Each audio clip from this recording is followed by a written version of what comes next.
Olá pessoal, neste vídeo vamos entender os critérios do bloqueio do ramo direito. E para que a gente comece a fazer este estudo, vamos olhar esta figura que representa um sistema de condução. É uma figura retirada do livro do Malcolm Thaler e é uma ótima figura para que a gente possa visualizar então o feixe de His se dividindo no ramo direito, no ramo esquerdo e os fascículos, né? Que depois a gente vai estudar também, né? O fascículo póstero inferior e o antero superior, que é a parte dos M-bloqueios. Mas vamos, por enquanto, estudar o bloqueio do ramo direito, que é o que esse vídeo se propõe. Então, mais uma vez, vem aqui o impulso pelo feixe de His, né? Passa pelo ramo esquerdo normalmente e vai ser bloqueado no ramo direito. E para que a gente entenda o que vai acontecer no eletrocardiograma, foi fundamental aquela explicação anterior dos vetores do septo. Olha por quê. Nesta figura, vocês lembram? Era aquele nosso coração onde tinha aqui átrio direito, átrio esquerdo, ventrículo direito, ventrículo esquerdo, e quando vinha, né, o impulso lá de cima, ele despolarizava primeiro o septo alto, depois o septo baixo, a parede do ventrículo esquerdo livre que ganhava e assim por diante. Acontece que, se eu tenho um bloqueio aqui do ramo direito, vamos desenhar os vetores, como que vão aparecer no coração por causa do bloqueio ou quando eu tiver, né, essa situação do bloqueio. Então, gente, lembra o que a gente conversou? Essa primeira parte do septo, a despolarização dela é responsabilidade do ramo esquerdo. Ó. Então, como o ramo esquerdo está livre, essa primeira parte aqui, ela não se altera e aparece normalmente, tá bom? Então, olha que dado legal. Depois, essa porção aqui baixa do septo tem participação dos dois ramos. Tem participação do ramo direito e participação do ramo esquerdo. Só que o ramo direito está bloqueado. Então, essa parte baixa do septo, ela continua existindo. Talvez só ela tenha uma expressão um pouco menor, mas que você nem vai perceber isso no eletrocardiograma. Eu vou explicar por quê, né? Depois, na sequência, o que vai acontecer? Olha só, o ramo direito está bloqueado. Então, o ventrículo direito, eu vou até escrever aqui, ó, o ventrículo direito, ele vai ter um pause, né? Ele não vai despolarizar por enquanto, porque ele está bloqueado. O impulso segue pelo ramo esquerdo e vai aparecer o vetor da parede do ventrículo esquerdo. Lembra que ela já ganhava do ventrículo direito, mas agora ela vai aparecer praticamente sozinha. Então, vamos relembrar, ó, esses são os vetores que vão aparecer no bloqueio do ramo direito. O primeiro vetor teve alteração? Não, porque ele é dado pelo ramo esquerdo. O segundo vetor aqui embaixo teve alteração? Pequena, porque o ramo esquerdo está funcionando. E depois, o ramo esquerdo vai lá para a parede livre do ventrículo esquerdo e aparece esse vetor. Só está faltando quem? O ventrículo direito. Então, nesse momento, acontece um fenômeno que a gente chama de salto de onda, né? O que é salto de onda? O impulso elétrico que já tomou conta ali, né, de uma parte boa do lado esquerdo, ele caminha célula a célula, então ele não usa o sistema de condução e ele vai despolarizar o lado direito, então ele vai dar origem a um vetor do lado direito. Entretanto, duas coisas são importantes nesse fenômeno que eu mostrei para vocês. Primeiro, como o impulso andou de célula a célula, ele é alargado. Por quê? O impulso estreito, que a gente está acostumado a ver, é quando ele usa o sistema de condução. Então ele foi célula a célula, ele vai alargar. E segundo fenômeno, o ventrículo direito, que vai agora despolarizar sem a oposição do esquerdo, vai ter ali um aparecimento eletrocardiográfico. Então, olha como vai aparecer, né? Lá no traçado. Vamos relembrar? Esse é o traçado normal, ó. Então, lá em V1, que eu falei para vocês que os melhores lugares para estudar os bloqueios são V1 e V6.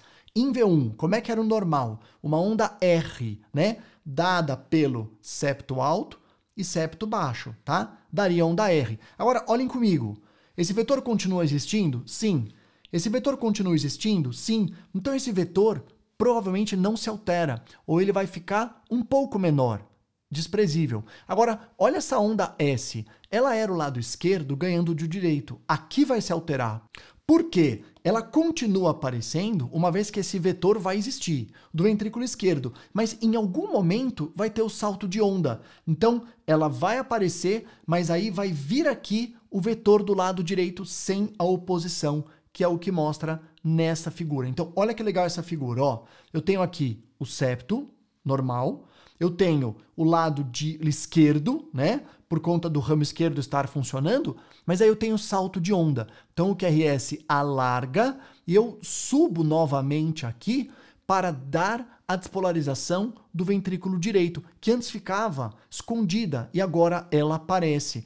E é essa configuração que a gente chama de RS R', tá? Esse é o RSR', que está representado aqui no eletrocardiograma e que a gente também vai ver no próximo traçado para vocês poderem fixar.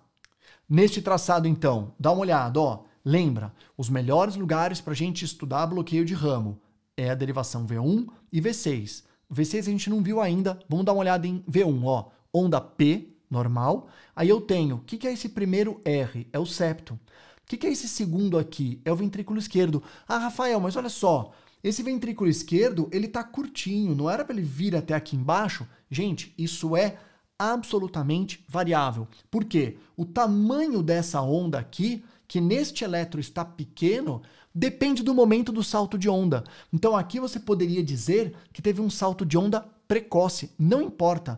Esse complexo continua sendo R, S, R', com um QRS acima de 120 milissegundos. Então, critério de bloqueio do ramo direito. Vamos estudar como é que vai se comportar a derivação V6. Então, vamos lá. Mais uma vez, o V6 normal. A primeira onda, que é a onda Q, representa o septo alto.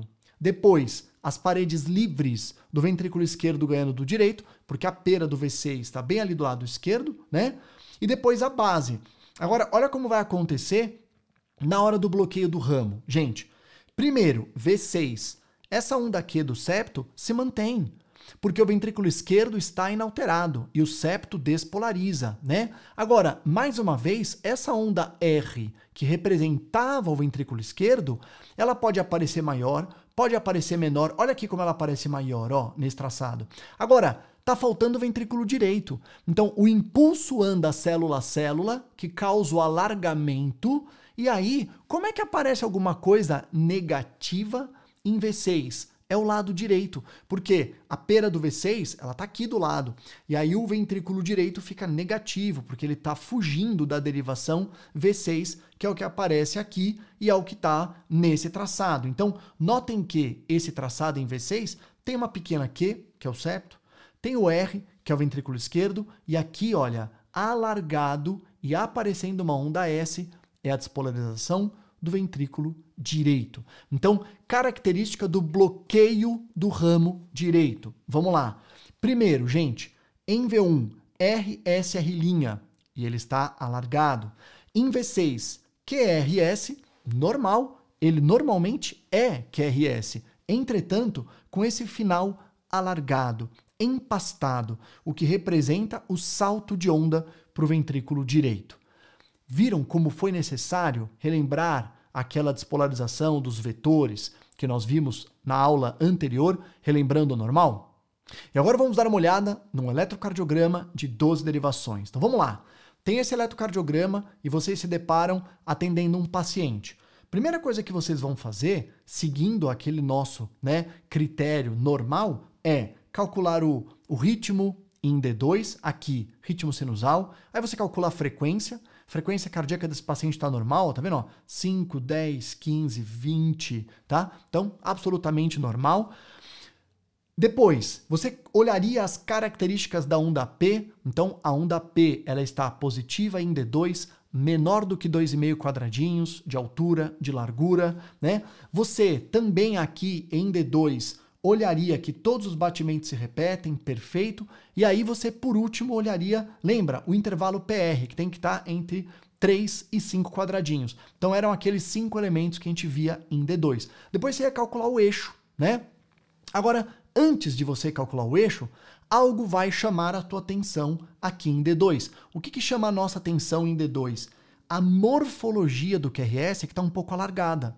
Alargada às custas do quê? Do final. Gente, grave isso. O bloqueio do ramo direito altera o final. E vocês acabaram de entender por quê. O começo do QRS, ele é normal. Notem, ó, o começo do QRS é normal, o final dele se altera. E quando você vai ver, isso se repete em todas as derivaç'ões. E aí você vai lá para o V1, que você sabe que é a que mais guarda as características do ramo direito. E você vê lá, ó, RSR'. Então, ó, septo, ventrículo esquerdo, ventrículo direito, tá bom? Então, vocês viram que interessante? Outra característica, sempre que eu tenho um bloqueio de ramo, eu tenho uma onda T invertida em relação à polaridade do QRS. Então, se o QRS é predominantemente positivo, a onda T é negativa. Vamos ver V6? Olha lá V6, gente. Tá vendo? Ó, RS e aqui, desculpa, QR e aqui S empastado, né? Então, o que está acontecendo aqui? Mais uma vez, o começo normal e o final alargado. Então, este é um eletrocardiograma de bloqueio do ramo direito. E com isso a gente fecha os critérios desse primeiro tipo de bloqueio. Vamos dar uma olhada no próximo vídeo nos critérios do bloqueio do ramo esquerdo. Grande abraço!